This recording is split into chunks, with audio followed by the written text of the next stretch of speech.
Welcome to the Tap and Barrel in Vancouver's Olympic Village, where the finest flavours of BC are served up in the glass and on the plate on the shores of False Creek. I'm Zeschky of Brewed Awakening at theprovince.com/beer, and I'm here to review another of BC's finest craft beers. Tap and Barrel calls itself a gastro tap house, where the quality of what comes out of the taps and what comes out of the kitchen are equally important. For the kitchen, that means using organic ingredients where possible and sourcing many ingredients locally. Similarly, all 24 taps of beer and 28 taps of wine are exclusively from BC, highlighting the quality and range of options that the province offers. Let's go check it out. All right, and so lastly, we're going to finish you off with Central City IPA, quintessential West Coast IPA. Okay, sounds great. So what more can you tell me about this beer? Not that well, I know it already, but I think you should know it. Yeah, definitely.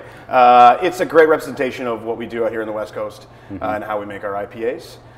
It's won numerous awards. It's definitely a staple on our list. It's always there, and it always will be. It should be on every bar list across BC. Most definitely. Okay. It's in my fridge too. Great. Yes, and mine. Okay, let's get to it. Let's do it. Thanks so much, Peter. Thank you. Well, I'm delighted to be joined here by the man who made this beer, this classic beer, Mr. Gary Lohin of Central City Brewing. Great to see you, Gary. Cheers. Nice to see you. So, why do you think this beer has become such a BC classic?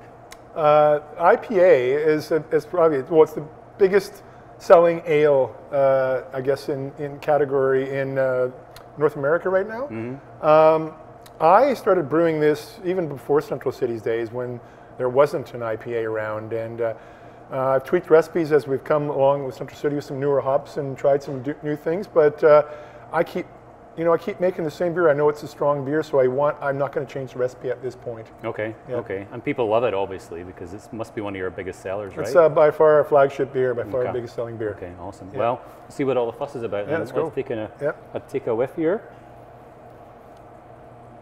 That smells amazing. Now there's all those big, bright citrus, like big grapefruit notes there. So what's really behind those grapefruit notes? What's giving it that aroma? Well, it's hops from Yakima. Ever since they've started coming out with these hops, it seems to be a trend now that every hop seems to be on the citrus level of some sort. That seems consumers want it. I think brewers love it, and they want to use that in the beer.